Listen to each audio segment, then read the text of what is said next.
how handy it would be if we could have the latest changes in our area, in our city. Today's podcast or interactive non-technical session is to explore the possibility of using the free resources and free data in order to get as accurate as and as high resolution as possible. Say something that can be updated every 5 days, for example. So the idea is to observe the Earth or our city from high above, say a satellite imagery, say the European agency satellite Sentinel-2, for example. This satellite can be updated every 5 days, and we can have the latest information. The problem is the latest aerial imagery for 10 to 15 centimeters resolution accuracy is only available 3 years ago, 2022. And right now, you have it way halfway through the 2025, the year 2025, of course.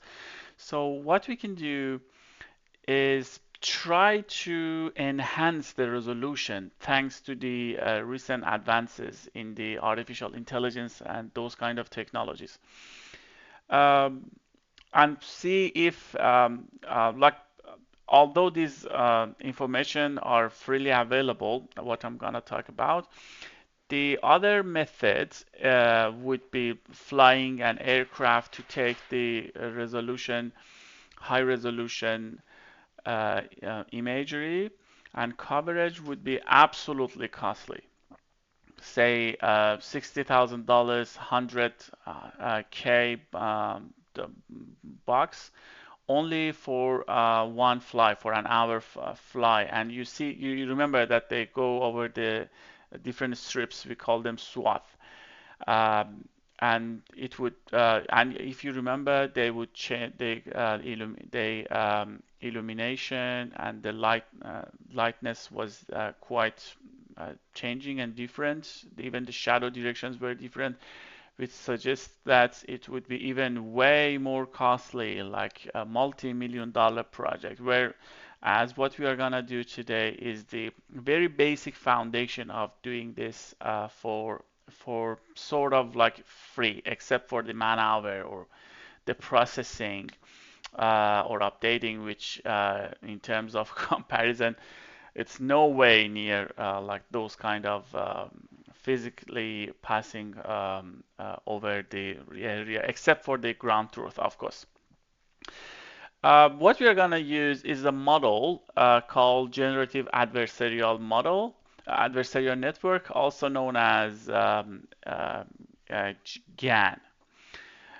This is like a combination, as you can see behind me, like a generator and discriminator, and work over those ones, get the high resolution, low resolution. It was also trained, but the sad thing is, given the what resources that I'm working on um, uh, for the processing and the capacity of the computation is not as that high to train and use a model specific, domain specific, sorry, model for the satellite imagery.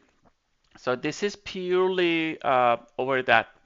One may ask, like, why I didn't use the OpenAI, say, ask the ChatGPT. It can enhance the image. There are several problems. First, the spatial, the lots of has halluci has ha, ha, halluc has halluc hallucinate yeah. So it hallucinates. Sorry about that.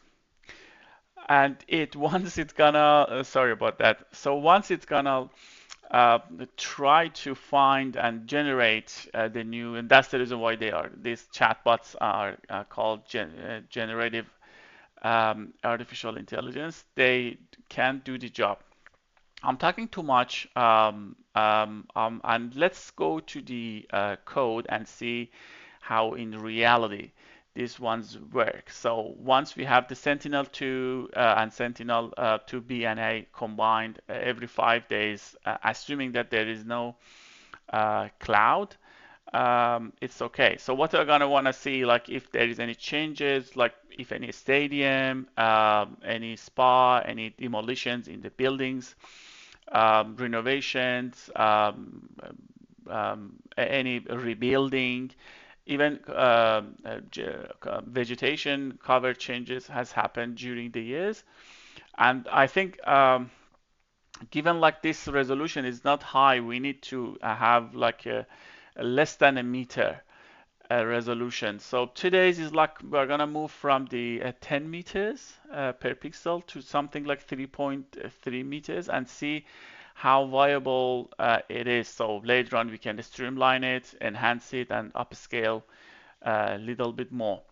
And also about the ChatGPT thing that I think you are more than interested to know more about it. This is the pretty much the code. So I try to see which satellite, which aerial imagery would be available. So something that is recent, 2025, is pretty much not available with high resolution. So the best, as you can see, we can get is like the Sentinel-2, or the only ones available are, as we already know, Sentinel-2 and Landsat 8. 8 is not only not as good in terms of resolution, 30 meters, 3 times less accurate, but also gets updates every 16 days. So you would ask like, okay, what do we care? Listen, if two of these images occur in the cloudy day, then we have to wait another month and another month. So, like sometimes in 3 months, they can rebuild entirely something. So having the higher the frequency, the higher the chances to see more in details, especially if there is no obscure sort of problem, and it should be over the days. So let's move on. The first one is let's compare how this changes can be observed and enhance upscale using the typical OpenAI available ChatGPT things. This sort of they are generative AIs. They use the transformers. It's not like the typical thing that we use in convolutional neural networks, the recent computer vision technology. So their processing is like using the attention component. And I promise this is the most technical things that I would tell just in this tutorial sort or podcast, better to say. So as you can see, this is the Parramatta in New South Wales, Sydney. Very important, so many public sectors, offices, many companies, offices are here. This is called the second city, so that's important. This part is. Uh, I tried to cut and overlay the ChatGPT OpenAI based upscaling. However, it turned out the spatial scale is not obeyed. So you see like this stadium moved from here to somewhere on top. So this is like today's session is only for a showcasing how good it is. So we can compare, like try to remember in your mind how it looks like and how here it is. So you see like the resolution is way higher if it's a wishful thinking, if it was correct. You see like how this 30 say around 10 to 30 centimeters resolution looks like here, but this is absolutely synthetic, so it's nowhere near the reality, but you see that it is good. Um, Except for this one that I just wanted to show, let's go for the real job, something that is more closer to what we do of, and even though it's not as domain specific for the high upscaling the satellite imagery. So cropping like and defining the Parramatta bounds, you see that this is the aerial imagery. But it is 2022, it's 3 years ago. I need something that is closer to today. This is the satellite, as you may recall from the previous one, and the resolution isn't as good. You see that? You see how the granular these pixels are. So once I use the GAN and with this sort of really available ones, it has turned to this one. So it's somehow more storytelling for our eyes. We can tell a better story here comparing. You see, it's 3 times more accurate. You see that? So the mostly the edges are sharper, the lines as well. Whereas the 2022 image was like that. So over the vegetation, you see that it's not doing that bad. Over here, you see like how the changes took place. Oh, I just lost it. Sorry about that. Yeah, over here. So I would like to see how these changes have occurred. So it's not that bad. I don't know why we lose the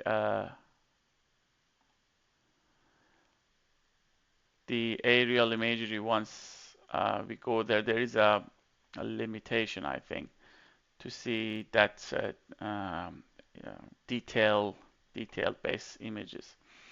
So please let me know how you think about like using this, if you're interested or not to go beyond this, use something more domain specific, and then we can have like the more information free of charge, comparing to the what the aircraft aerial imagery, those kind of flying aircraft based things can do to us.